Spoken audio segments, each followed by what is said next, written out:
Hello students, तो discuss करते हैं फिजिक्स का टेस्ट पेपर। सवाल बोल रहा है person can see clearly objects only when they lie between 50 centimetre to 400 centimetre from his आई।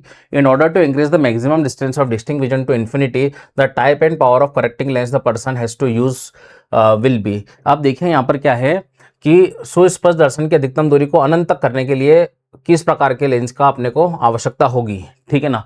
तो यहाँ पर जो पर्सन है उसको मायोपिया है। एक नॉर्मल पर्सन इन्फिनिट तक को क्लियरली देख सकता है, लेकिन यह मैक्सिमम कितना देख पा रहा है, 400 सेंटीमीटर को देख पा रहा है। तो हमको एक लेंस लगाना पड़ेगा, है ना, उसकी इस बीमारी को ठीक करने के लिए, ताकि वह इन्फिनिट तक के ऑब्जेक्ट्स को क्लियरली देख पाए 400 सेंटीमीटर तक। तो हम लेंस फॉर्मूला लगा देते हैं 1/v माइनस 1/u बराबर 1/f।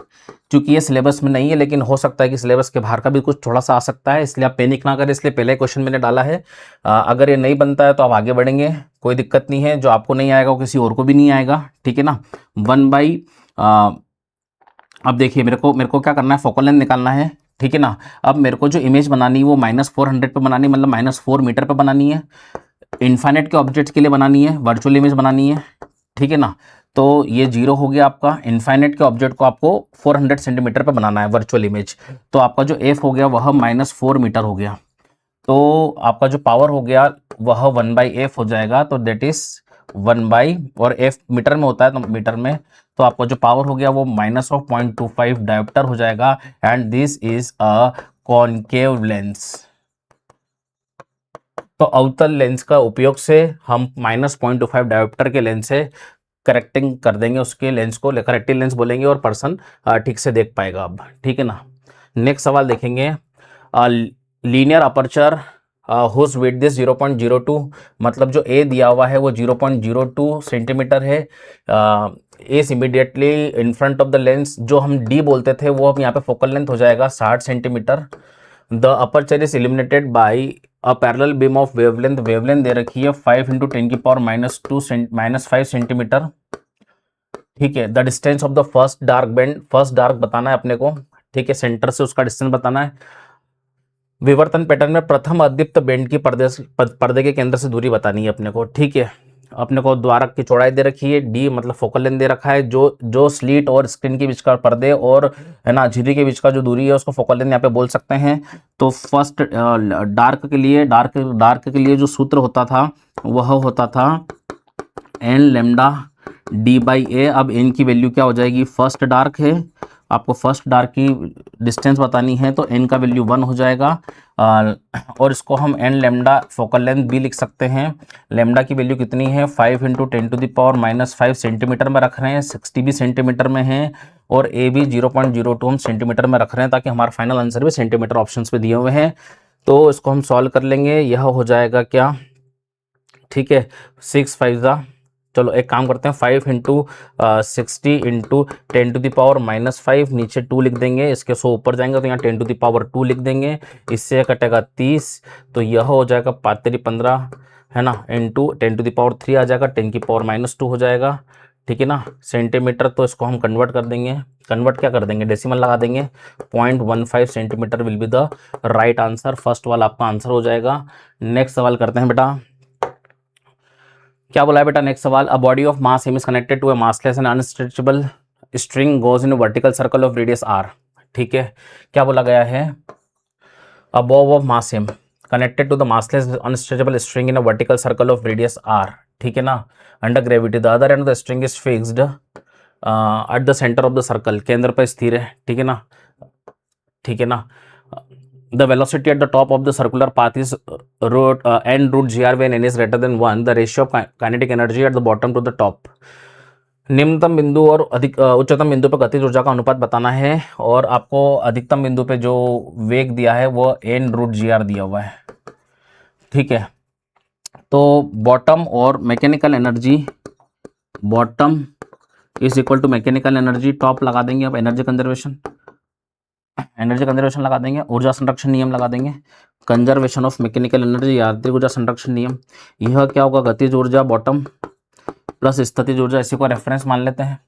तो स्थितिज ऊर्जा क्या हो जाएगी, 0। यहाँ पर गतिज ऊर्जा टॉप पे क्या हो जाएगी, 12m, इसका वर्ग, तो n वर्ग gr, यह गतिज ऊर्जा हो गई टॉप पे, प्लस स्थिति ऊर्जा रेफरेंस को माना तो कितना होगा mg, यह r तो कितना हो जाएगा 2r। तो यह गतिज ऊर्जा आ गई, मतलब काइनेटिक एनर्जी आ गई बॉटम पे। यह क्या आ गई आपकी काइनेटिक एनर्जी बॉटम पे आ गई, लिखा हुआ ही तो है, ठीक है ना। ये काइनेटिक एनर्जी बॉटम पे आ गई और हम काइनेटिक एनर्जी टॉप पे निकाल सकते हैं। Kinetic energy at top is equal to half mv² which is n²gr। दोनों का रेशियो निकाल लेंगे, निम्नतम और अधिकतम बिंदु में रेशियो निकाल लेंगे। तो kinetic energy bottom upon kinetic energy top, ठीक है ना। क्या है ये, half m n²gr plus mg2r divided by half m n²gr। इसको सॉल्व कर लेंगे, ठीक है ना, तो आपका आंसर आ जाएगा। तो आप देखेंगे पूरे में से mgr और mgr कट जा रहा है, mgr कट जा रहा है, तो ऊपर क्या बचा, n² प्लस 4/2 बाई n²/2, 2 से 2 भी कट जाएगा, तो आपका आंसर आ गया n² प्लस 4/n², n² पर 4/n², ये रेशियो निकल गया, ठीक है ना। सॉल्व कर लिया, आंसर आ गया बेटे, ठीक है ना। नेक्स्ट सवाल देखेंगे। नेक्स्ट सवाल क्या बोल रहा है, photons with energy 5 electron volts are incident on a cathode, ठीक है ना। कैथोड ऋणाग्र कैथोड पर इलेक्ट्रॉन्स क्या कर रहे हैं, इंसिडेंट कर, फोटॉन्स क्या कर रहे हैं, इंसिडेंट हो रहे हैं, जिसकी एनर्जी जो है वह 5 इलेक्ट्रॉन वोल्ट है, ठीक है। The maximum energy of the emitted photo electrons, यहाँ से जो ये एनोड है, यहाँ से जो इलेक्ट्रॉन्स एमिट होंगे उनके पास जो मैक्सिमम काइनेटिक एनर्जी है वो दे रखी है कितनी, 2 electron volt, it is maximum kinetic energy, ये अधिकतम गतिज ऊर्जा दे रखी है। तो हमको पता है कि दी गई ऊर्जा किस में जाती है, कार्यफलन और अधिकतम गतिज ऊर्जा में जाती है, वर्क फंक्शन। तो दी कितनी अपन ने, एनर्जी कितनी दी है 5 इलेक्ट्रॉन वोल्ट, वर्क फंक्शन हमें नहीं पता, और यह कितना है 2 इलेक्ट्रॉन वोल्ट, तो हमने वर्क फंक्शन निकाल लिया 3 इलेक्ट्रॉन वोल्ट, जो कि अब फिक्स रहेगा क्योंकि मेटल सरफेस चेंज नहीं होगी।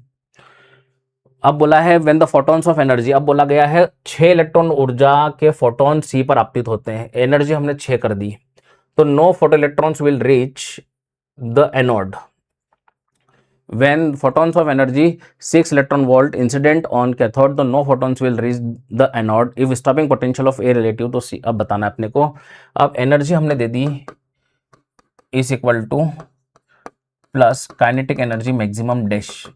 अब इलेक्ट्रॉन को एनर्जी दे दी आपने, फोटॉन्स को, फोटोन की एनर्जी दे दी आपने 6, वर्क फंक्शन फिक्स रहेगा। Now kinetic energy maximum change हो जाएगी, कितनी हो जाएगी ये, मैक्सिमम काइनेटिक एनर्जी जो है dash is equal to 3 electron volt हो जाएगी। अब इतनी स्पीड से मैक्सिमम है ना, इस स्पीड से इस एनर्जी से कुछ इलेक्ट्रॉन्स भागेंगे, कुछ इलेक्ट्रॉन से कम से भागेंगे।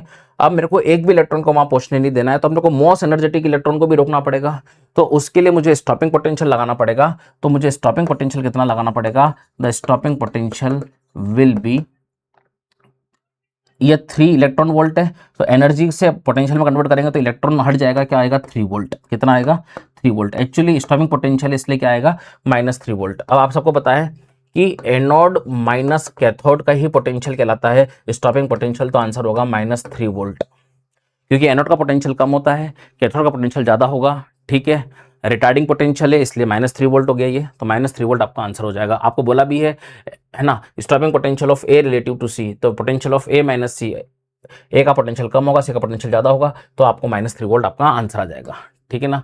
नेक्स्ट सवाल करेंगे बेटा, if an electron in an hydrogen atom jumps from 3rd to 2nd, तो 1/λ1 is equal to r by 2 का स्क्वायर माइनस 3 का स्क्वायर, तो 1/λ1 इज इक्वल टू r 9 - 4/36, तो 1/λ1 इज इक्वल टू, उल्टा कर देते हैं, तो λ1 is equal to 36/5r। Now क्या बोला है, तो इफ क्या बोला है, इलेक्ट्रॉन कहाँ से 3 से 2 पे आ गया 3 से 2 पे, it emits a photon of wavelength lambda बोला था, तो लेमडा लिख देते हैं, λ1 नहीं लेते, लेमडा लिख देते हैं, लेमडा बोला गया है। तो ये लेमडा हो जाएगा, उल्टा कर दिया, ये लेमडा आ गया। When it jumps from fourth to third, तो अब वेवलेंथ कितनी होगी बतानी। अब इलेक्ट्रॉन चतुर्थ से तृतीय कक्षा में संक्रमण करे तो फोटोन के संगत तरंगदैर्घ्य होगी। तो अब यहाँ पे लेमडा डैश मान लें क्या, आर अपॉन 3 का स्क्वायर माइनस 4 का स्क्वायर, तो 1 बाय लेमडा डैश बराबर आर, ये हो जाएगा 16 माइनस 9 बाय 16 इंटू 9, तो lambda dash is equal to 16 into 9 into R by 7। ठीक है, तो इसको इससे डिवाइड कर देंगे, तो lambda dash by lambda is equal to 16 into 9 R by 7 into reciprocal करना पड़ेगा 5 बाई 36 आर, 5 बाई 36 आर। अब यहाँ देखेंगे आर से आर कट जाएगा, 9 से कट जाएगा 4 टाइम, 4 से ये कट जाएगा 4 टाइम, तो lambda dash is equal to 20/7 lambda will be the right answer. तो फोर्थ वाला आपका आंसर हो जाएगा बेटा। नेक्स्ट सवाल देखते हैं बेटा। In metre bridge experiment to determine the value of unknown resistance, first the resistance 2 and 3 ohm connected left and right gap. Left और राइट गैप, लेफ्ट गैप में 2 ओम, यहां पर 3 ओम। ठीक है, no balancing length, null point आ गया L पे, तो यह होगा 100 minus L centimetre. Metre bridge की लेंथ 1 मीटर होती है, 100 सेंटीमीटर। तो आप समझ गए यहाँ पर 2/3 is equal to L upon 100 minus L, तो इट इज 200 माइनस 2l बराबर 3l, तो 200 इज इक्वल टू क्या हो गया, ये 2/3 है ना। क्या बोला गया है, in a metre bridge experiment to determine the value of unknown resistance, first resistance 2 and 3 are connected, 2 and 3 are connected in left and right gap. ठीक है ना, ठीक है, तो 200 माइनस 2l बराबर 3l, तो ठीक है ना, the null point is shifted by 10 centimetre to the right. ठीक है, चलो एक मीटर ब्रिज प्रयोग में अज्ञात प्रतिरोध का मान ज्ञात करने के लिए सबसे पहले प्रतिरोध के बीच में बाई और 2, दाई और 3 जोड़ा गया है। ठीक है, और बाई ओर से, ठीक है ना, क्या बोला है एक बार फिर से देख लेते हैं। 2 and 3 कनेक्टेड लेफ्ट के राइट के बीच and the null point is obtained at a distance l centimetre from. ठीक है, तो 2/3 is equal to l upon 100 minus l, 2 का गुणा करेंगे 200 माइनस 2l बराबर 3l, तो ये हो गया 5l, तो l इज इक्वल टू कितना हो गया 40 सेंटीमीटर, बिल्कुल सही है। अब क्या बोला गया, l निकल चुका है, अब बोला गया है कि अब मैंने x ओम से 3 वाले को क्या कर दिया, शंट कर दिया है।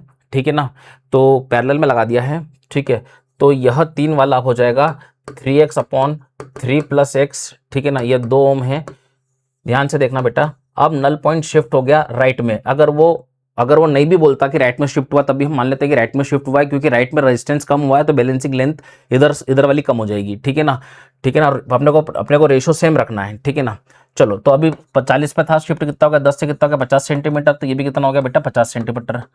ठीक है ना, तो अब आप देखेंगे 2 upon 3x upon 3 plus X is equal to 50/50, तो ये कितना हो गया 1, तो ये पूरा इधर चल जाएगा। 2 is equal to 3x upon 3 plus X, इसको सॉल्व करेंगे यहाँ पर, तो इट इज 3 2 जा 6 प्लस 2x बराबर 3x, तो 6 इज इक्वल टू x, तो x की वैल्यू आ गई 6 ओम। कितनी आ गई 6 ओम। ठीक है ना, समझ में आ गया होगा। नेक्स्ट सवाल देखेंगे, LCR series circuit driven with the ERMS दे रखा अपने को, ERMS दे रखा है LCR श्रेणी परिपथ में। ठीक है, अपने को आवृत्ति दे रखी है। ठीक है, रेजिस्टेंस दे रखा है, इंडक्टेंस दे रखा है, कैपेसिटेंस दे रखा, पावर फैक्टर निकालना। पावर फैक्टर मतलब cos phi is equal to R/Z। Now R is equal to 80, now Z is equal to root over of XC minus XL का स्क्वायर प्लस R स्क्वायर, तो it is 80 upon root over of 80 में से 20 गए 60 का square plus 80 का square. ठीक है, 80 is equal to 3600 plus 6400, 80 बटे में 10,000 मतलब 100, power factor is 0.8। Power factor unitless quantity है। ठीक है ना, शक्ति गुणांक आ चुका है। नेक्स्ट सवाल देखेंगे, the given circuit has 2 ideal diodes connected shown in figure, the current flowing through the resistance R1 will be। ये HP है, ये LP है, तो यह हो गया क्या, रिवर्स बायस, तो ये हट जाएगा। यह HP है, ठीक है, यह LP है, तो यह हो गया आपका फॉरवर्ड बायस, ठीक है, इसका कोई रेजिस्टेंस नहीं, आइडियल डायोड मान लेंगे इसको। तो यह सर्किट डायग्राम इस प्रकार से बन जाएगा,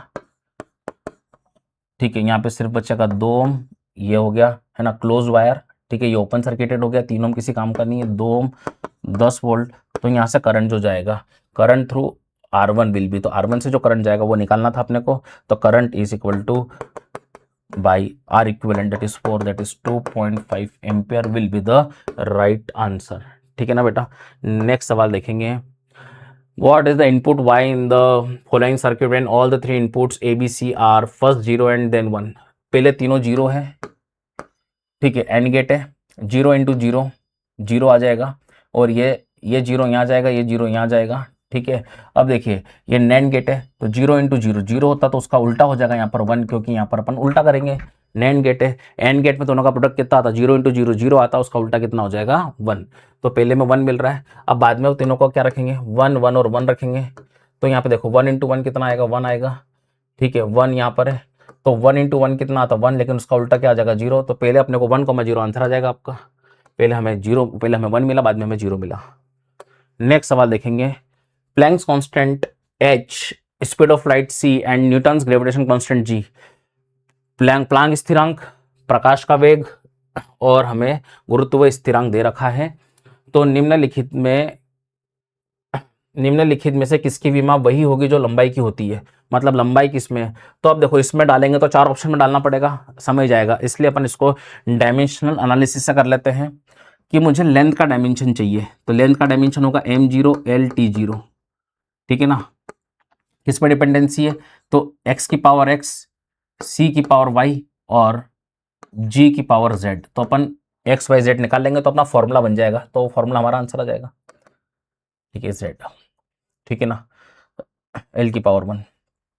तो ये हो गया m0 l1 t0 is equal to h। देखो एनर्जी होता है h न्यू, तो ये जूल, ये 1/सेकेंड, तो h की यूनिट जूल सेकेंड हो गई। तो जूल क्या होता है, जूल होता है m/L/T-2,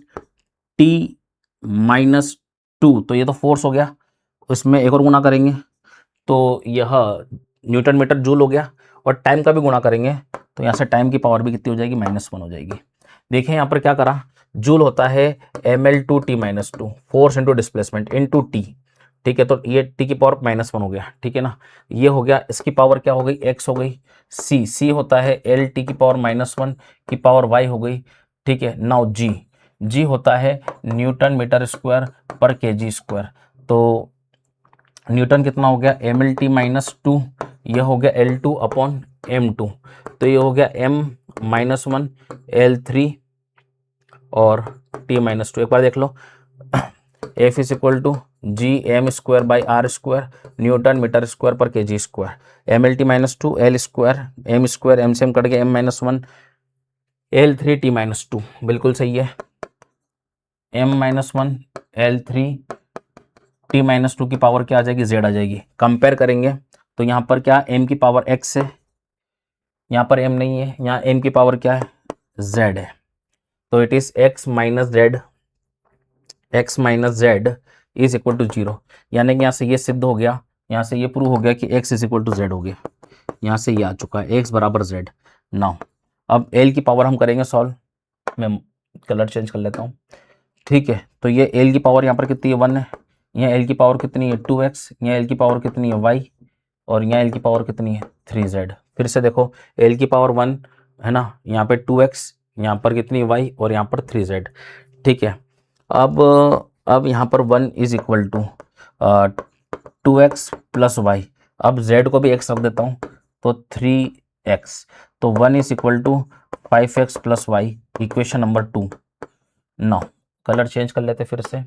अब यहाँ पे देखिए t की पावर 0, t की पावर कितनी है -x, t की पावर कितनी -y, t की पावर कितनी -2z। फिर से देखो t की पावर -x, t की पावर -y, t की पावर -2z, तो 0 is equal to -x -y, z को भी x लिख देंगे तो -2x, ठीक है ना। 0 is equal to minus of 3x minus of Y, तो y is equal to -3x, equation number 3।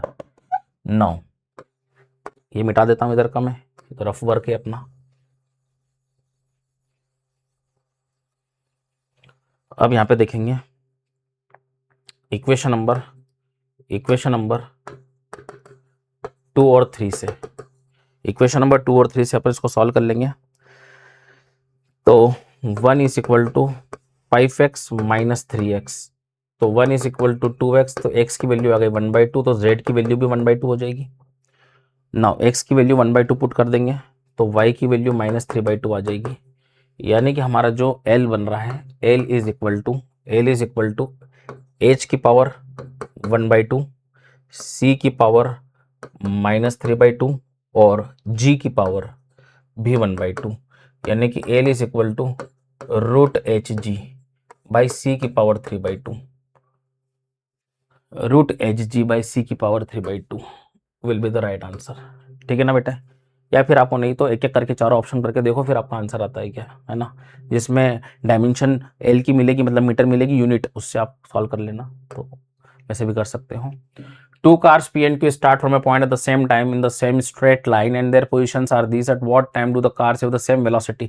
Position दे रखा, डिफरेंशिएट कर देंगे, तो वेलोसिटी P की कितनी आ जाएगी, the velocity of P is equal to a plus 2bt। Now the velocity of Q is equal to f minus 2t, दोनों को इक्वल कर देंगे, तो a plus 2bt is equal to f minus 2t, ये इधर जाएगा, 2bt plus 2t is equal to f minus a, t common, 2b common निकाल लो, 2t common, 2b plus 1 is equal to f minus a, तो t is equal to f minus a upon 2 into 2b plus 1, 2 तो बाहर आ चुका था ना, एक second, b plus 1, 2t बाहर आ चुका तो b प्लस 1 हो जाएगा, तो t is equal to f minus a upon 2b plus 1, f minus a upon 2b plus 1, ये वाला आंसर आ जाएगा आपका। ठीक है ना बेटा। नेक्स्ट, यहाँ पर वेग बराबर करना था दोनों के, कुछ नहीं है, अपने को स्थिति दी थी, वेग बराबर कर दिया, समय निकल गया। In the given figure A दे रखा 15 मीटर पर सेकंड स्क्वायर, रिबन टोटल एक्सेलरेशन है, टोटल एक्सेलरेशन बता रहा है, ये कुल त्वरण बता रहा है, मतलब परिणामी त्वरण यही है। ठीक है, पार्टिकल ऐसे मूव कर रहा है एंटी क्लॉकवाइज डायरेक्शन में, r बराबर 2.5 दिया हुआ है, तो अपने को स्पीड ऑफ द पार्टिकल बतानी, पार्टिकल की हमको चाल बतानी है, हमको ये परिणामी त्वरण दिया हुआ है। ठीक है ना, तो आप जानते हैं ये a है, तो यह वाला कंपोनेंट a cos थीटा होगा, a cos 30 डिग्री होगा, और ये a cos 30 ही आपका सेंट्रीपिटल होगा, a cos 30, तो सेंट्रीपिटल कितना होता है, v square by r is equal to a √3/2। ठीक है ना, ठीक है ना, a की वैल्यू कितनी दे रखी, 15, तो v square by 2.5 is equal to 15 into √3/2 होता है 0.8666, चलते जाएगा, तो v is equal to 15 into 0.866 into 2.5 का रूट, इसको सॉल्व करने पे आंसर मिलेगा। अगर मैं इसको नो भी मान लेता हूं तो ये हो जाएगा 15 9 13.5 हो जाएगा, ये 13.5 को अगर मैं 2.5 से गुना करूं तो ये 32 के आसपास आएगा, और 32 का रूट करेंगे तो 6 से कम आएगा और 5 से ज़्यादा आएगा, तो ये वाला आंसर आपका आ जाएगा। ठीक है ना बेटा। नेक्स्ट सवाल करते हैं। A rigid ball of mass m strike a rigid wall at 60 degree and gets reflected without loss of speed as shown in figure. The value of impulse imparted by the ball, impulse is equal to change in momentum। ठीक है ना, अब यहाँ पे momentum क्या होगा, क्या पूछा गया अपने से आवेग पूछा गया जो कि संवेग में परिवर्तन के तुल्य होगा। ठीक है ना, अब यहाँ पर x दिशा में ही संवेग परिवर्तन होगा, y दिशा में संवेग परिवर्तन नहीं होगा, तो देख लेते हैं, दिस इज mv, ये 60 है तो ये 60 डिग्री होगा, तो it is mv cos 60 and it is again, ये 60 है तो ये 60 होगा, तो it is again mv cos 60 degree. No वाइड में कोई चेंज नहीं होगा, ठीक है ना, mv sin 60, y में कोई फोर्स नहीं है, एम वी साइन 60, देखो ना डायरेक्शन चेंज हुई ना मैग्नीट्यूड चेंज हुआ, वाई में कोई चेंज नहीं हुआ, तो जो भी चेंज हुआ किस में हुआ, एक्स में हुआ, तो impulse is equal to M V cos 60, M V cos 60, magnitude same है, डायरेक्शन चेंज हो गया तो क्या ट्वाइस हो जाएगा, 2 से 60 कट जाएगा, कॉस 60 1/2, तो answer will be M V, आपका आंसर आ जाएगा। तो सेकंड वाला आंसर आपका आ जाएगा, ठीक है ना बेटा। नेक्स्ट सवाल करते हैं। A bullet of mass 10 gram moving horizontally with a velocity 400 metre पर second strike a wooden block of mass 2 kg which is suspended by lead string of length 5 metre as a result of centre of gravity block. ठीक है, क्या सवाल बोला गया है, एक block है जिसका मास 2 kg है, ठीक है, एक बुलेट है 400 मीटर पर सेकंड से जारी है जिसका मास 10 × 10⁻³ kg है। ये बुलेट इससे बाहर निकल जाएगी तो उसकी स्पीड बतानी है, और जो इसको इम्पल्स मिलेगा उससे ये ब्लॉक ऊपर जाएगा और 10 सेंटीमीटर ऊपर जाके रुक जाएगा। तो ये ब्लॉक को जो स्पीड मिली वो क्या होगी, √2gh होगी क्या, बिल्कुल होगी। क्या √2gh की वैल्यू निकाल लेते हैं, 2 × 9.8 × 0.1, तो ये हो जाएगी 1.96, तो ये हो जाएगा आपका 1.4 मीटर पर सेकेंड। तो ये ब्लॉक की स्पीड आ गई, जब बुलेट से टकराएगी तुरंत बाद की ब्लॉक की स्पीड ये होगी, यहाँ के ब्लॉक की स्पीड 0 हो जाएगी।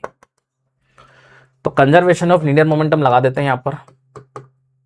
तो कंजर्वेशन ऑफ लीनियर मोमेंटम हम देख लेंगे क्या, कि ब्लॉक 10 × 10⁻³ सॉरी बुलेट इनटू इसकी speed plus block initially rest पे था, बुलेट टकरा रही है, तो टकराने के बाद बुलेट कितना हो गया 10 × 10⁻³ उसकी स्पीड कितनी है v, टकराने के बाद ब्लॉक कितना मास है 2 × 1.4। आप समझ रहे हैं क्या करा, ब्लॉक की इनिशियल स्पीड, ब्लॉक का इनिशियल मोमेंटम है ना, सॉरी बुलेट का इनिशियल मोमेंटम, ब्लॉक का इनिशियल मोमेंटम 0 है, ये बुलेट का फाइनल मोमेंटम, और यह आफ्टर कोलिजन ब्लॉक का मोमेंटम, ठीक है। ब्लॉक की स्पीड टकराने के बाद तुरंत बाद ये हो जाएगी, ठीक है ना। तो यह है आपका कितना, ये 3 0 से 3 0 कट जाएगी, तो ये हो गया 4 - 2.8, 4 - 2.8 इज इक्वल टू 0.01 v, तो ये कितना हो गया 1.2, 0.01, तो v इज इक्वल टू 1.2 × 100, तो v is equal to 120 metre पर सेकेंड। आंसर आ गया 120 मीटर पर second will be the right answer.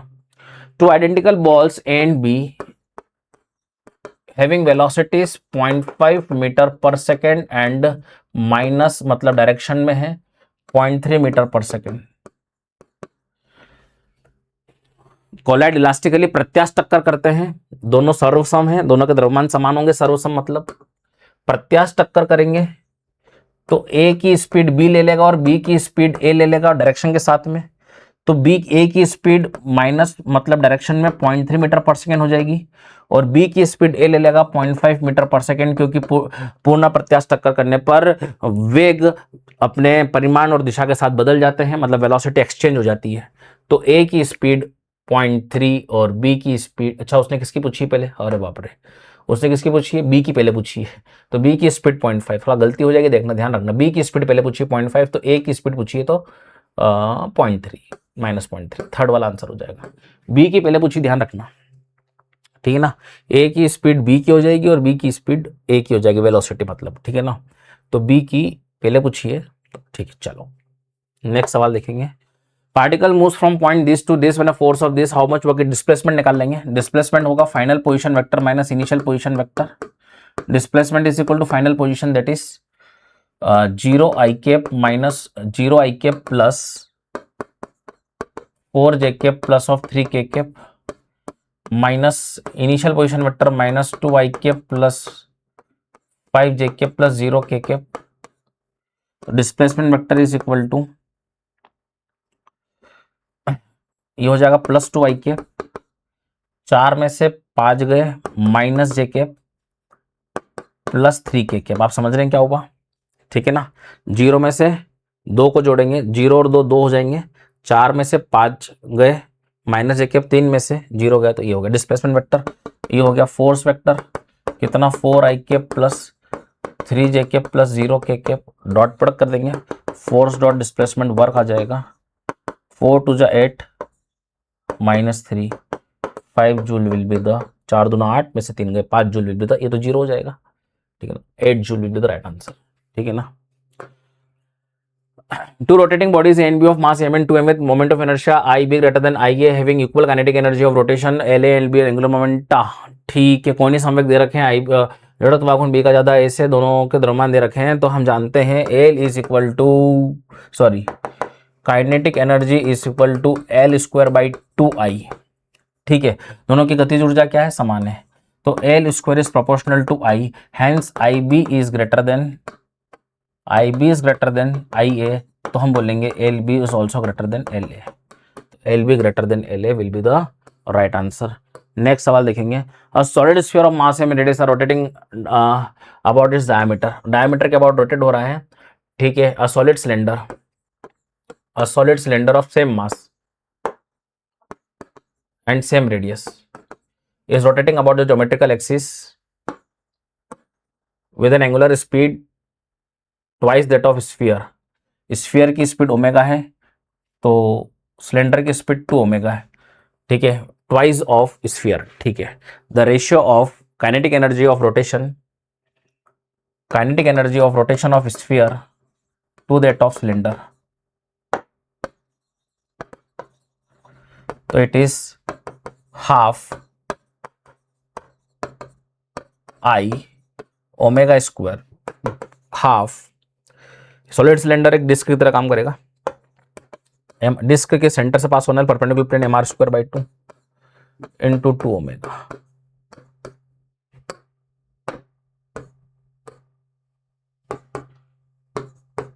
To by 5 omega square 4 omega square by 2, 2 by 5 omega square 2 by 4 omega square, omega square cut गया, 1 by 5 will be the right answer, 1:5, ठीक है ना बेटे। Next सवाल देखेंगे, two rods of length L and masses M1 and M2 are attached to the two ends, light road है ये, massless, ठीक है ना। The moment of inertia of the system about an axis perpendicular to axis and passing through center of mass, center of mass,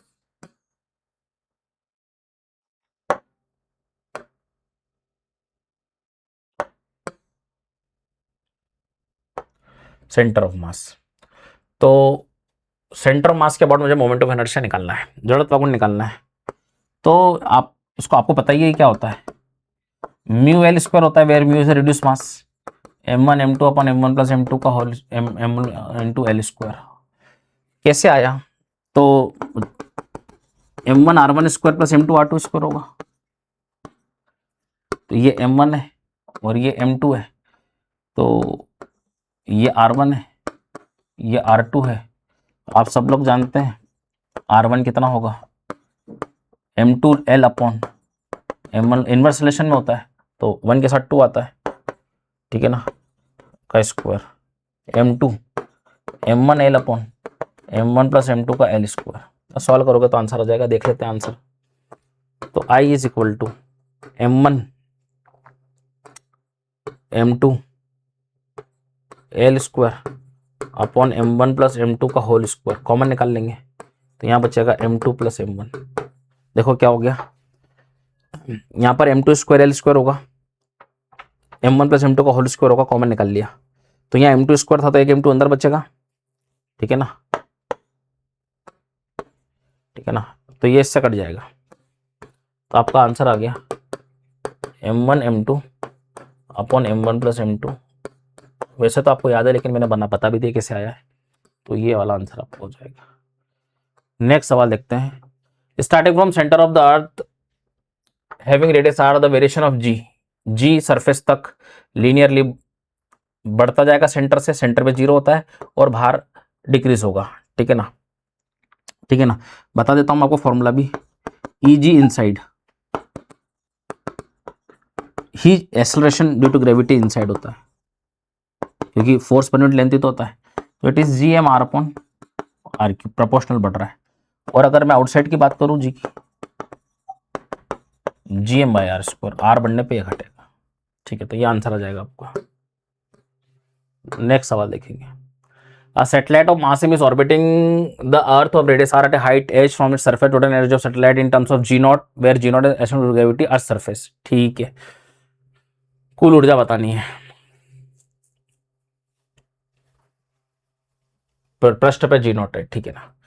तो कुल ऊर्जा minus gmm/2r minus gmm/2r plus h, g0 earth surface पे gm/r² हो जाएगा। तो minus g0r² m plus m into M,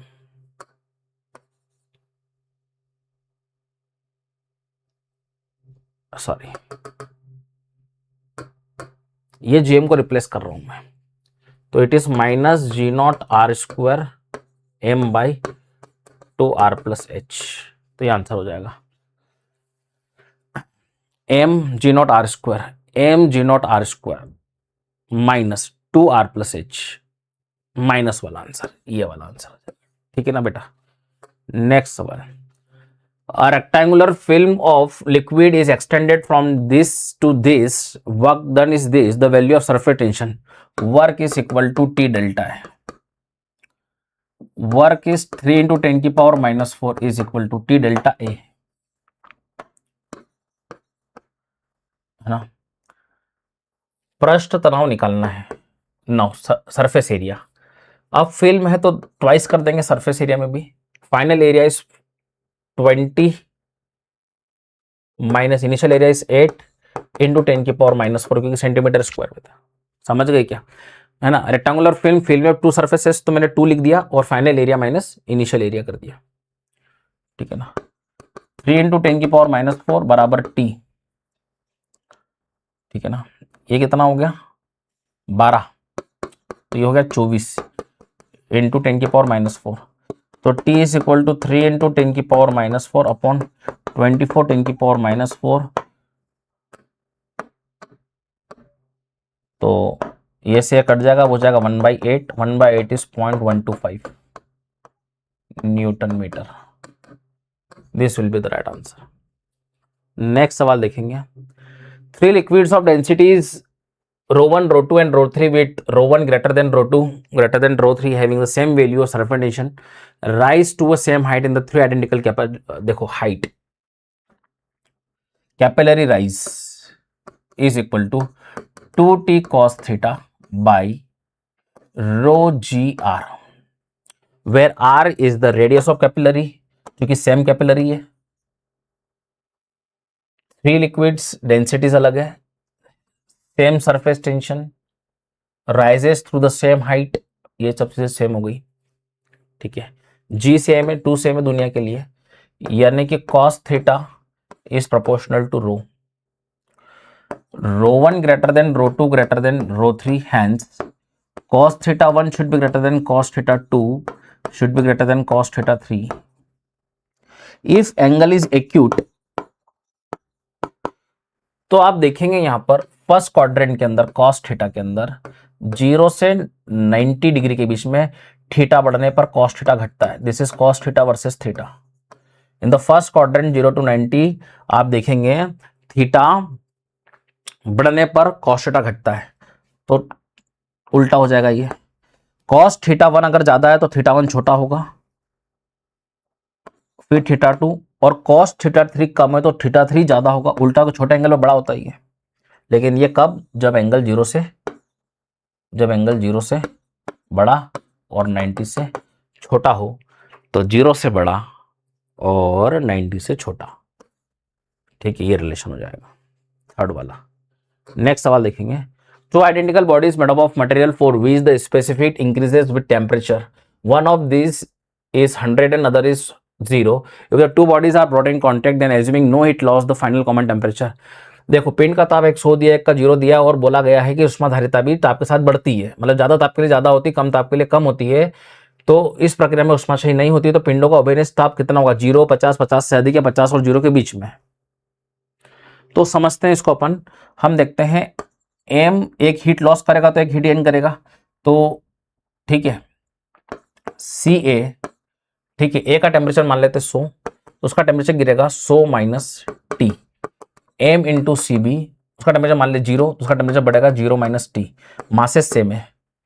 ठीक है, अब स्पेसिफिक ज़्यादा टेम्परेचर वाले की ज़्यादा होती है, तो अपन मान लेते हैं कि ज़्यादा टेम्परेचर पे ये था, इसकी स्पेसिफिसिटी मान लेते हैं कि इसकी स्पेसिफिकेट मान लेते हैं, इससे ज़्यादा है तो मान लेते हैं 2C है, ज़्यादा कुछ भी मान सकते हैं ना, एक एग्जाम्पल पे 2C मान ली, इसकी स्पेसिफिक C है, इसके 2 गुना है इसकी, क्योंकि ज़्यादा टेम्परेचर पे स्पेसिफिक ज़्यादा है, तो अपन यहाँ पे 2C मान ली, यहाँ पे अपन ने C मान ली, कम टेम्परेचर पे कम है, 0 पे है वो।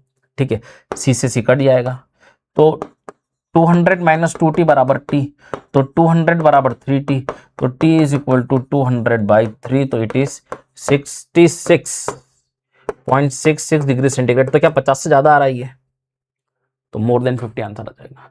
मतलब जब भी यहां पर ये ज्यादा रहेगा ना इससे, तो नंबर आपका जरा टेम्परेचर वाले के करीब होगा, 50 से ज्यादा होगा, मिड पॉइंट से आगे होगा। ठीक है ना। A body cools from 3T to 2T in 10 minutes. The room temperature is T. Assuming Newton's law of cooling to be applicable. ठीक है, the temperature of the body at the next 10 minutes. ठीक है ना, at the end of next 10 minutes. अगले 10 minute में अपने को बताना है। ठीक है, पहले 3T था, 2T आ गया 10 मिनट के अंदर, कमरे का ताप T है, न्यूटन का शीतलन नियम यहाँ पे लग सकता है, तो अगले 10 मिनट में वस्तु का ताप होगा। तो हम क्या करते हैं, 3T माइनस 2T बाई समय T बराबर के औसत ताप 5T बाई 2 माइनस कमरे का ताप T। ठीक है ना, तो ये कितना हो जाएगा, T by 10 is equal to K 3T by 2। ठीक है, इक्वेशन नंबर 1। अब 2T ताप आ चुका है, अगला ताप कितना लाना है, T डैश, अगले 10 मिनट में के औसत ताप 2T plus T dash by 2 minus कमरे का ताप T, 2T minus T dash by 10 is equal to K 2T plus T dash minus 2T by 2, 2T minus T dash by 10 is equal to K, ऐसे ये cut जाएगा, T dash by 2। Equation number 2। Equation number 1 में 2 का भाग दे दो,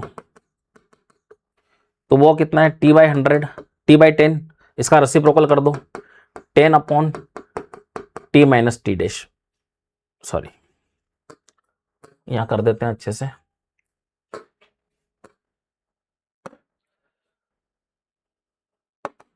यहां पर देखना, कलर चेंज कर लेते हैं, यहां पे लिख देते हैं। ठीक है, अब यहां पे देखो, इक्वेशन नंबर 1 डिवाइडेड बाई 2, तो T बाई 10 उसका reciprocal 10 upon 2T minus T dash. ठीक है, के 3T by 2 multiply by 2 by के T डैश। ठीक है ना, तो ये कैसे क्या कट गया, ये 2 से 2 कट गया, ये 10 से 10 कट गया, है ना, ये T से T कट गया। ठीक है ना, अब क्या हो गया यहाँ पर, यहाँ बचा 1 upon 2T minus T dash. ठीक है ना, 3 बाई T डैश। ठीक है ना, अब इसका क्रॉस मल्टीप्लिकेशन कर देंगे, तो T डैश बराबर 60 minus 3T dash 4T dash बराबर 60, T dash is equal to 3 by 2T will be the right answer. ये आपका राइट आंसर आ गया। नेक्स्ट सवाल देखते हैं, 1 mole of ideal monoatomic gas, equation दे रखी है, स्पेसिफिक हीट पूछिए, specific heat is equal to CV plus R upon 1 minus x and the process will be PV की पावर x बराबर कांस्टेंट। तो C is equal to CV for monoatomic 3 by 2R plus R upon 1 minus 3, तो C is equal to 3 by 2R minus of R by 2, 6R minus 2R by 4, sorry 2, LCM क्या कर रही है, LCM तो 2 ही है, 3R minus R, 2R by 2, answer will be right, answer will be R। ठीक है ना, नेक्स्ट सवाल देखते हैं, मैग्नेटिक इंडक्शन, मैग्नेटिक इंडक्शन मतलब मैग्नेटिक फील्ड ही होती है। ठीक है, तो मैग्नेटिक फील्ड, तो force is equal to ILB, newton ampere metre, इसी को टेस्ला बोला था। न्यूटन ml/t - 2 al, तो ml0 t - 2 a - 1 चेक करो, ml0 t - 2 a - 1 थर्ड वाला, चलो थर्ड दोनों ऑप्शन में तो ये दोनों गलत हो गए, ठीक है ना। मैग्नेटिक फ्लक्स, फ्लक्स होगा b इंटू ए, तो इसके अंदर एल स्क्वायर होना चाहिए, यहाँ पर एल स्क्वायर, तो इसी के अंदर एल स्क्वायर का गुणा होना चाहिए, तो इसी के अंदर एल स्क्वायर का गुणा इसमें है, ठीक है, तो 4 होना चाहिए, तो 4 हो गया, ये वाला आंसर आ गया।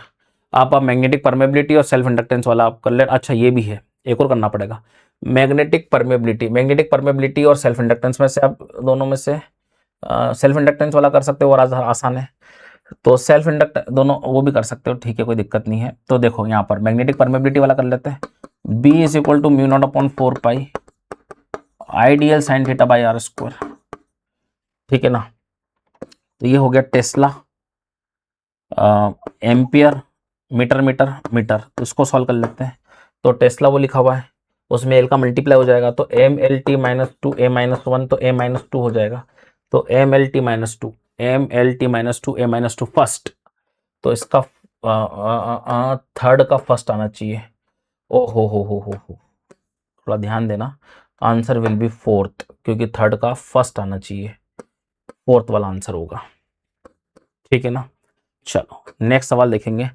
A given sample of a monoatomic gas occupies a volume V at a pressure P at absolute temperature T, the mass of each molecule of gas is m, then which of the following gives a density, ठीक है, P by rho is equal to RT by MW is equal to KT by M हमने बात की थी, तो density is equal to PM by KT हो जाएगा, where K इज द बोल्ट्जमैन कांस्टेंट, तो PM by KT will be the right answer, third वाला आंसर हो जाएगा आपका। नेक्स्ट सवाल देखते हैं। A body of mass m is attached to the lower end of a spring whose upper end is fixed. The spring has a negligible mass. When the mass is slightly pulled down, released, the oscillates time period is equal to 2 pi root over of m by k. So it is 9 is equal to 4 pi square m by k. When the mass m is increased by 1, now नया time period is t dash, which is 2 root over of m plus 1 by के, तो time period इस 25 बराबर 4 pi square m plus 1 by के, ठीक है ना। तो डिवाइड करेंगे तो सब कट जाएगा, तो 9/25 is equal to 4 pi square cut गया,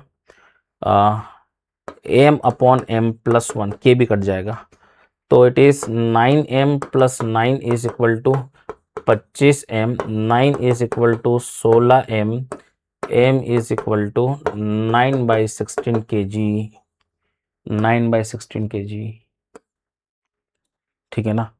नेक्स्ट सवाल देखते हैं। The second overtone of an open organ pipe has the same frequency, the second overtone of a open organ pipe, second overtone open organ pipe मतलब third harmonic, तो third harmonic is 3 into V by 2L open. The second overtone has the same frequency as the first overtone.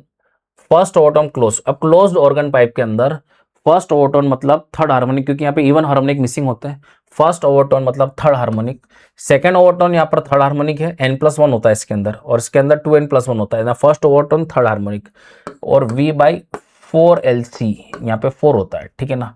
तो solve कर लेंगे, 3 से 3 cut गया, V से V cut गया, तो 2L0 बराबर 4LC, तो L0 is equal to 2LC and LC is L, तो it is 2L will be the right answer, ये 2L आ गया। नेक्स्ट सवाल देखेंगे। 3 sound waves of equal amplitude have frequencies n-1, n and n+1.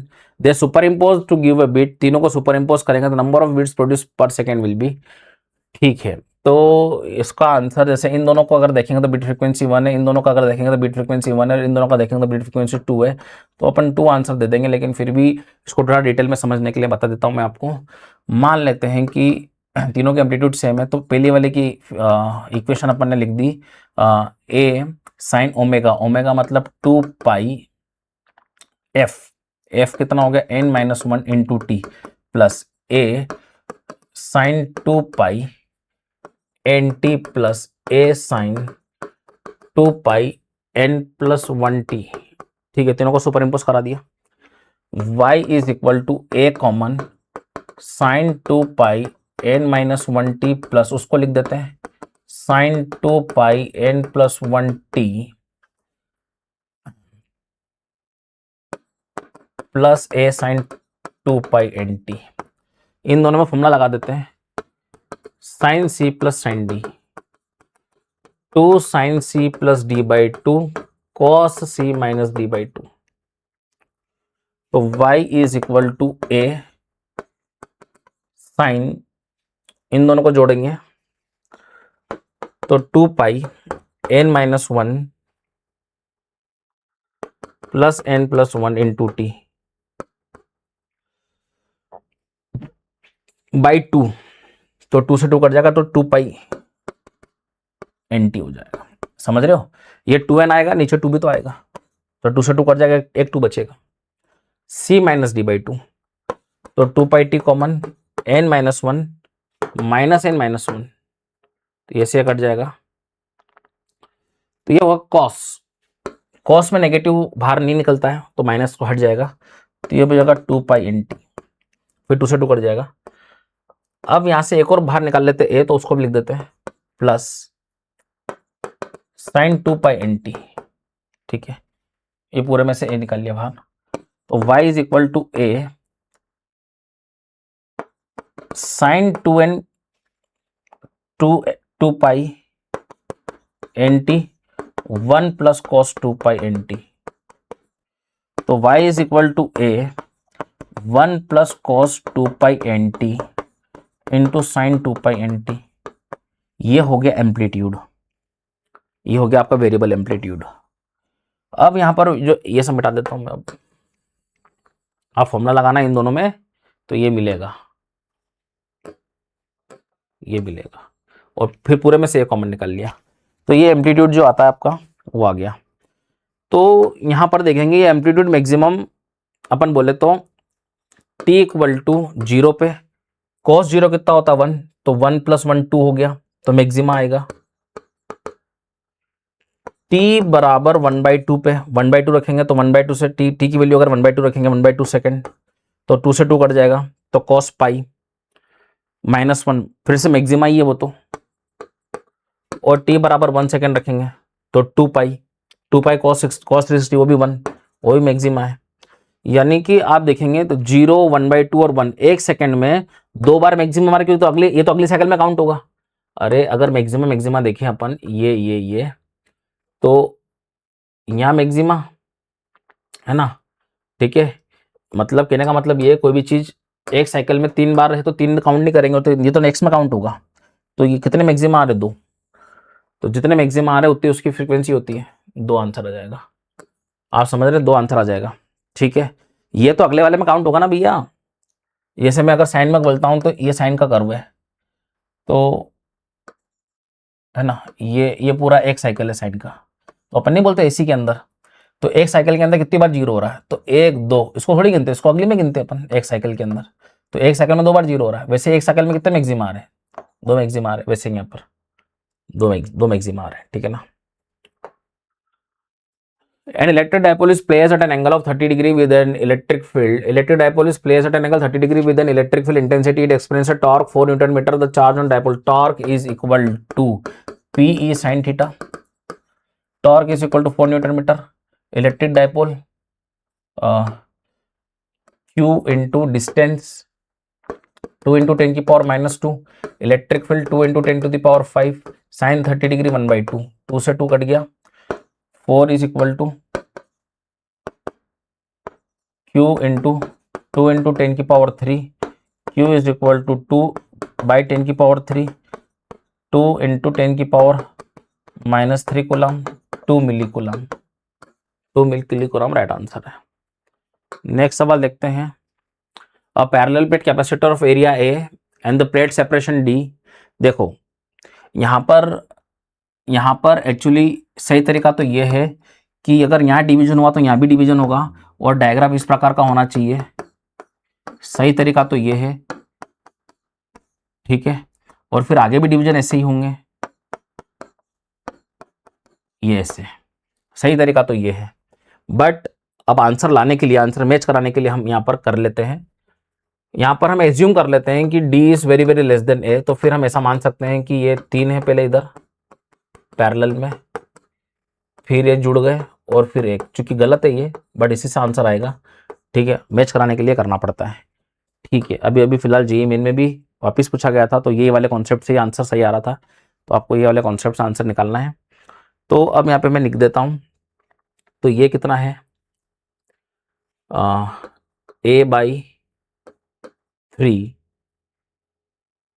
Epsilon not k1/d/2। तो यहाँ पर अपन a epsilon not को भी थोड़ी देर के लिए a epsilon not by D को c मान लेते हैं, तो इट इज 2/3 k1, ये भी वही हो जाएगा, ये भी हो जाएगा, ये हो जाएगा 2/3 k2, 2/3 k3, और यह हो जाएगा क्या, इसमें पूरा एरिया ले लेंगे a एप्सिलॉन नॉट, ठीक है ना, k4 है ये, k4/d/2, तो इट इज 2c k4। अब ये तीनों पैरेलल में है, डायरेक्टली जुड़ जाएंगे, तीनों पैरेलल में है।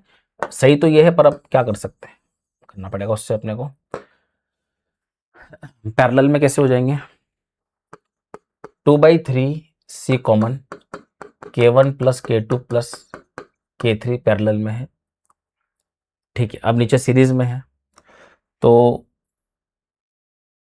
ये और ये दोनों सीरीज में, तो 1/c equivalent is equal to, इसको उल्टा कर देंगे, 3/2c k1 plus k2 plus k3 plus, उसको भी उल्टा कर देंगे, 1/2c k4। c equivalent is d upon a epsilon not, k equivalent, अब इसको क्या लिख देंगे, ठीक है, 1/2c कॉमन निकाल लेंगे, 1/2c कॉमन निकालेंगे, 3/k1 plus k2 plus k3 plus 1/k4, इसको फिर से लिख देंगे 1/c अपॉन k इक्विवेलेंट को k बोल रहे हैं यहाँ पर, 1/2c। अब आपको समझ में आ गया होगा, अब मैं कर नहीं रहा हूँ आगे, ठीक है, यहीं से समझा देता हूँ। ये c से ये c कट गया, ये 1/c था, इसको लिख दिया k, ये 2 पर चले गया, तो 2/k is equal to 3/k1 plus k2 plus k3, ये वाला आंसर आ गया, फोर्थ वाला आपका, ठीक है ना। आंसर मैच कराने के लिए ऐसे करना पड़ेगा, ठीक है ना। The potential difference VA minus VB between the points A and B, तो VA माइनस VB निकालना है, तो VA -2 इंटू 2 -3, ठीक है ना, -2 into 1 is equal to VB, ठीक है, तो VA इज -4 -3 -2 बराबर VB, तो VA minus VB is equal to 4 3 7 और 2, तो 9 volt will be the right answer, ठीक है। नेक्स्ट सवाल देखते हैं बेटा, a filament bulb 500 volt and 100 volt is to be used in 230 volt main supply when a resistance R is connected in series, ठीक है, क्या बोला है, अब बल्ब फिलामेंट है 500 वॉट एंड 100 वोल्ट, ठीक है, इज टू बी यूज्ड, है ना, 230 volt main supply, 230 volt main supply when a resistance R is connected in series it works perfectly and bulb consumes 500 what, bulb कितना consume कर रहा है 500 what, the value of R, ठीक है, श्रेणी क्रम में R प्रतिरोध लगा देते हैं तो 500 वॉट की शक्ति लेता है। अब 500 वॉट की शक्ति लेता है और यहाँ पे रेटेड पावर और कंज्यूम पावर बराबर है, तो यहाँ पे ड्रॉप कितना आएगा, 100 वोल्ट का ही आएगा, क्योंकि रेटेड और कंज्यूम बराबर है, तो यहाँ पे ड्रॉप कितना आएगा, 130 वोल्ट का आएगा, ठीक है। तो यहाँ पे करंट कितना हो जाएगा, ठीक है, तो करंट निकाल लेंगे, तो P is equal to V into I. तो पावर कितना कंज्यूम कर रहा 500, पोटेंशियल ड्रॉप कितना आएगा 100, क्योंकि कंज्यूम और रेटेड सेम है, तो करंट कितना आ जाएगा 5 एम्पियर, ठीक है। तो करंट यहाँ भी कितना जाएगा सीरीज में 5 एम्पियर, तो V is equal to I R, तो R बराबर 26 ओम आ जाएगा। नेक्स्ट सवाल करते हैं, a long wire carrying a steady current is bend into a circular loop. एक करंट कैरिंग वायर है, ठीक है, कैरिंग स्टेडी करंट आई मान लेते हैं, is bend into a circular loop of 1 turn, 1 turn का सर्कुलर लूप बनाते हैं। The magnetic field at the centre is B is equal to mu naught I by 2r, where r is equal to, देखो length is equal to 2 pi r, तो r is equal to l upon 2 pi, तो it is l upon 2 pi, ठीक है ना, 2 pi r, l equal to 2 pi r equal to cut जाएगा, तो it is mu naught pi I by L, 2 से 2 cut गया, pi ऊपर चले गया, mu naught pi I by L, ठीक है, इसको बी बोला गया है। अब अपन क्या कर रहे हैं, it is band into a circular coils of n turns, the magnetic field centre of this coil, अब n टर्न्स में इसको अपन n टर्म्स कर रहे हैं, तो अब देखो 2 pi r into 2 pi small r, अब चेंज हो गया radius, into L will be, sorry 2 pi r equal to 2 pi nr into n, क्योंकि n टर्न से इक्वल टू L, तो ये हो गया मामला, ठीक है। तो मैग्नेटिक फील्ड अब कितनी हो जाएगी, तो mu naught N I by 2 small r, तो mu naught N I by, तो यहां से 2r की वैल्यू निकाल लो क्या, the value of 2r is L upon n pi, तो 2r की value L upon n pi, तो B dash is equal to mu naught I pi by L into N square, ये क्या है बी है, तो B dash is equal to N square B, n square times हो जाएगा, is that clear.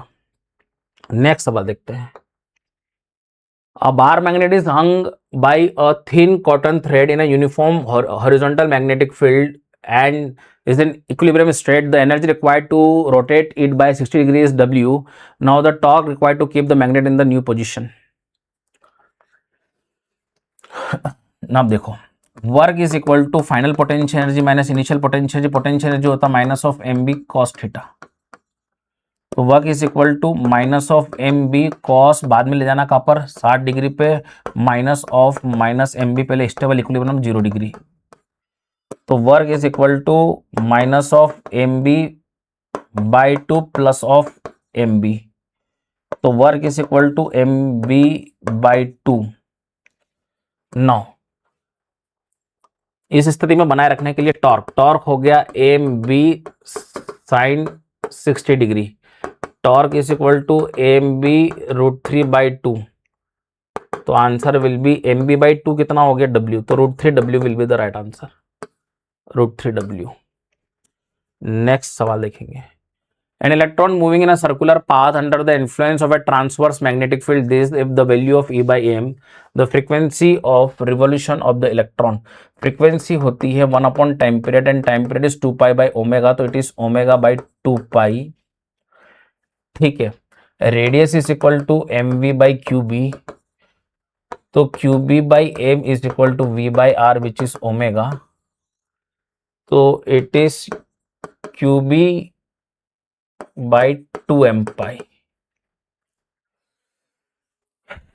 Frequency आ जाएगी, वैल्यू पुट कर दो अब यहाँ पर, Q by m is the specific charge 1.76 10 to the power 11, magnetic field 3.57 into 10 to the power -2 by 2 into 3.14, मेरे हिसाब से ये भी 3 और 2 मान के इसको 6 कर लेंगे, 6 ये लगभग कट जाएंगे, तो frequency is equal to 10 to the power 9 hertz, और ऑप्शन में गीगा दे रखा है, तो it is 1 giga, 10 to the power 9 1 giga hertz होता है, तो this will be the right answer. Next सवाल देखते हैं, quality factor is equal to 1/r√L/c। तो r कम से कम होना चाहिए, r कम से कम, उसी में l ज्यादा से ज्यादा और उसी में c कम से कम। तो ये वाला आंसर आ जाएगा फॉर अ गुड ट्यूनिंग। ठीक है।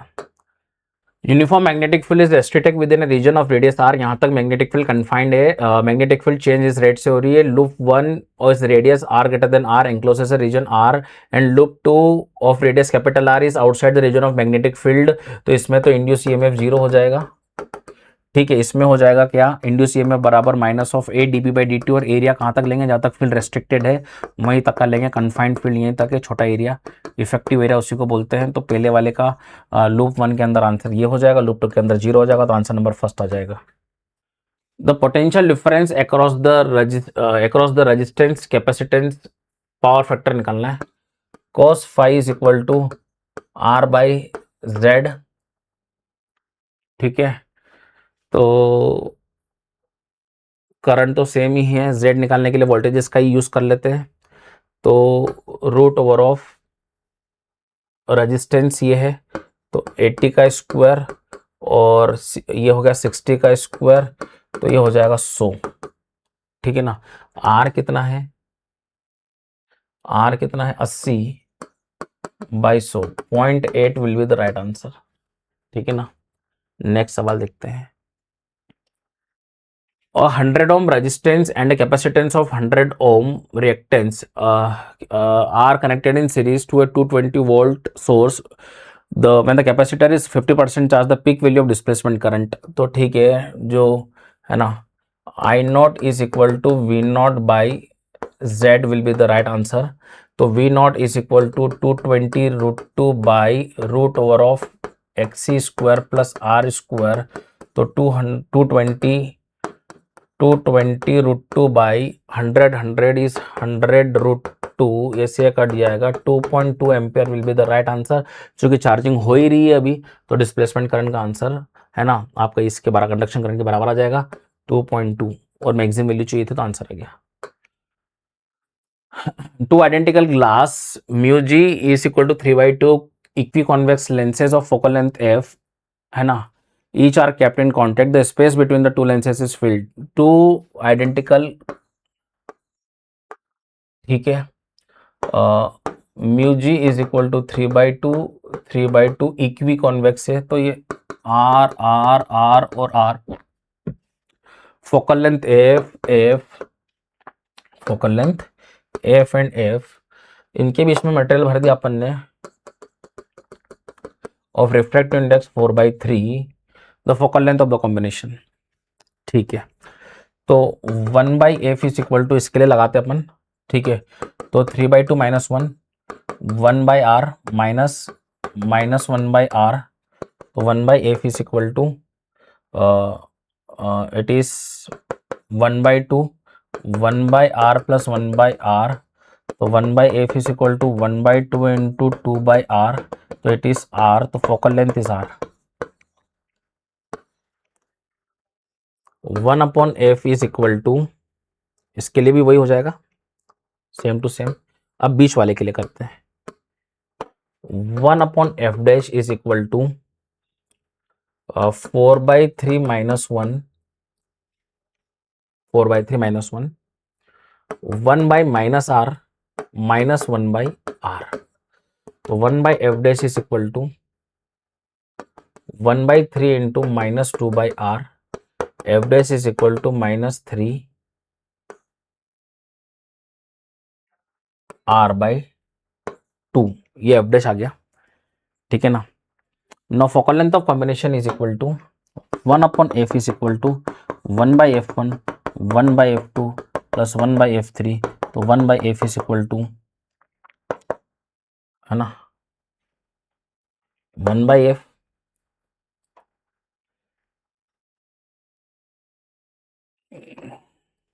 ठीक है, 1/f प्लस, उल्टा कर देंगे, -2/, ये एफ और आर में रिलेशन निकाला, मतलब अपन ने ये किस लिए निकाला, एफ और आर में रिलेशन निकाला, तो -3f/2 हो गया ये। तो ये रिलेशन निकाला इसलिए कि एफ और आर में रिलेशन आ जाए, तो इट इज माइनस, उल्टा कर देंगे, 2/3f plus 1/f, LCM is 3f, 3 - 2 + 3, तो 6 में से 4/3f, तो focal length will be 3f/4 will be the right answer. Next सवाल करेंगे, an air bubble in a glass slab with refractive index 1.5 near the normal incidence is 5 cm deep when viewed from the one surface and 3 meter deep from the opposite face। ठीक है, यहां से मैं देखता हूं तो मुझे दिखता है 5 सेंटीमीटर। तो मान लीजिए डेप्थ कितनी है d1, ये डेप्थ कितनी है d2, हमको निकालना है d1 + d2। This are the actual depth. दिख कितना रहा है एपरेंट, तो d1 apparent is equal to d actual/μ। तो कितना d एपरेंट कितना दिख रहा है आपको, डी अपेरेंट कितना दिख रहा है आपको 5 सेंटीमीटर दिखाई दे रहा है। डी actual/μ, म्यू कितना है बेटा 1.5, तो d1 is equal to 15 × 5 = 45, sorry 7.5 75। ये एक्चुअल डेप्थ d1 आ गया। इधर से देखने पे क्या दिख रहा है, तो d2 apparent is equal to d2 actual upon ना थिकनेस बतानी अपने को बाय म्यू, तो d2 apparent is 3, d2 actual upon mu 1.5, तो d2 इज 4.5 सेंटीमीटर, तो थिकनेस इज 7.5 + 12 सेंटीमीटर आंसर आ जाएगा। दोनों को जोड़ देंगे थिकनेस के लिए, तो 12 सेंटीमीटर राइट आंसर आ जाएगा। नेक्स्ट सवाल देखेंगे, the interference pattern is obtained when two coherent light source of intensity, two coherent sources of intensity ratio I1/I2 is equal to n and the interference ये बताना अपने को। ठीक है, नाउ आई मैक्स कितना होता है, आई मैक्स होता है root I1 plus root I2 का होल स्क्वायर, तो आई मैक्स हो जाएगा I1 को लिख देंगे n root n I1 is equal to n I2, तो ये हो गया n I2 प्लस I2 का होल स्क्वायर, I2 बाहर आ जाएगा, ठीक है, रूट n प्लस 1 का स्क्वायर, रूट I2 बाहर आ गया और उसका स्क्वायर होगा तो I2 हो गया। ठीक है, बिल्कुल सही है। आई मिनिमम निकाल लेते हैं, कलर चेंज कर लेते हैं, तो आई मिनिमम निकाल लेते हैं, तो it is root I1 minus root I2 का whole square, I minimum is equal to root n I2 minus I2 का होल स्क्वायर, I2 बाहर निकल जाएगा, स्क्वायर भी हो जाएगा उसका, तो इट इज रूट n - 1 का square. No I max minus I mean upon I max plus I mean, तो इट इज I2 पूरे से बाहर, a square plus b square plus 2ab minus, ये आई मैक्स रख दिया मैंने स्क्वायर खोलते हुए, यहाँ भी I2 था, उसको माइनस करेंगे, a square plus b square minus 2ab divided by I2 बाहर, a square plus b square plus 2ab plus,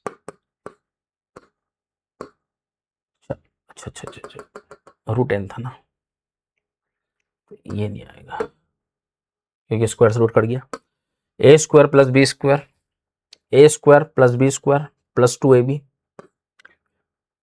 plus a square plus b square minus 2ab, I2 cut गया, n plus 1